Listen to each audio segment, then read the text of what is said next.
The Journey from Zero to Fluent. Hello, my name is Abba. I come from a small town with a middle-class background.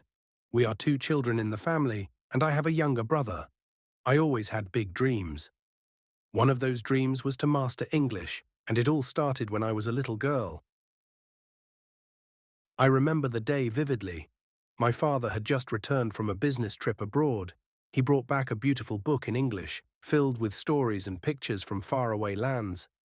I was fascinated by the images, but I couldn't understand a single word. My father told me, "Abha, if you learn English, you'll be able to read this book and many more.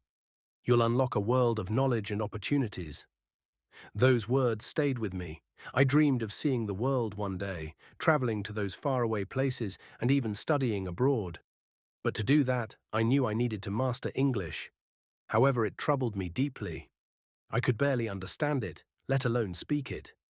Whenever I tried, I found myself translating every word from my native language, which made me slow and unsure. My parents were incredibly supportive, despite their own limitations. My mother, who didn't know English, couldn't help me with the language itself. However, she offered unwavering encouragement, telling me, "Do your best, and don't worry if it's hard at first. We believe in you." Her support was a constant source of motivation for me. My father, who spoke English only occasionally and with difficulty, was determined to help. He would share his own experiences of struggling with the language and tell me, "If I could improve, so can you. Keep working at it." His efforts to practice English with me, even though he wasn't fluent, were invaluable.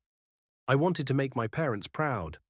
Their faith in me was a driving force. I knew that by succeeding, I could not only achieve my dreams, but also show them that their support was worth it. I felt a deep desire to give back to them for all the encouragement and sacrifices they made. One day, my teacher, Mrs. Emily, noticed my struggle. She called me after class and said, "I see how hard you're trying, but I also see how much you're relying on translation. The key to mastering English is to start thinking in English." I was puzzled. But how can I think in English when I don't know enough words? Mrs. Emily smiled and handed me a small notebook. "Start simple. Write down everything you know in English, words, phrases, sentences, and use them as much as you can in your daily life.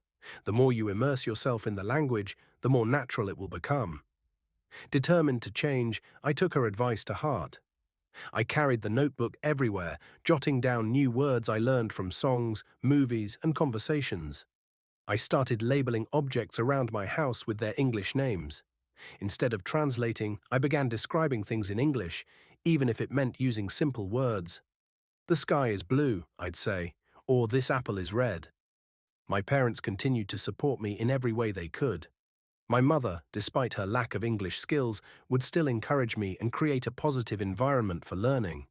My father, though not fluent, would practice with me and offer motivational advice. I also began talking to myself in English, narrating my day in the language. "I am walking to school," I'd think. "I will meet my friends." Slowly but surely, the English words flowed more naturally.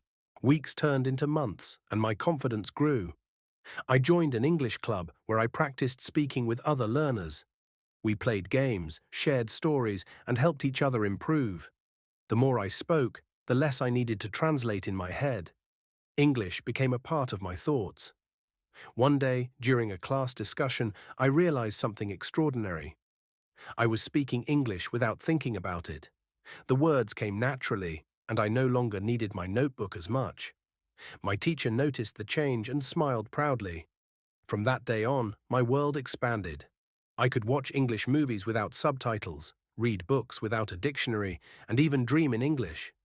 I had gone from being a student who struggled with every word to someone who lived and breathed the language. My journey taught me that the key to thinking in English was to immerse myself in it, practice every day, and believe that I could do it. And so I became an inspiration to others, proving that with determination and the right mindset, anyone could transform from zero to fluent.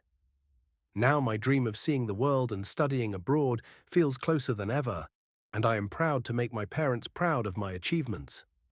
Thank you.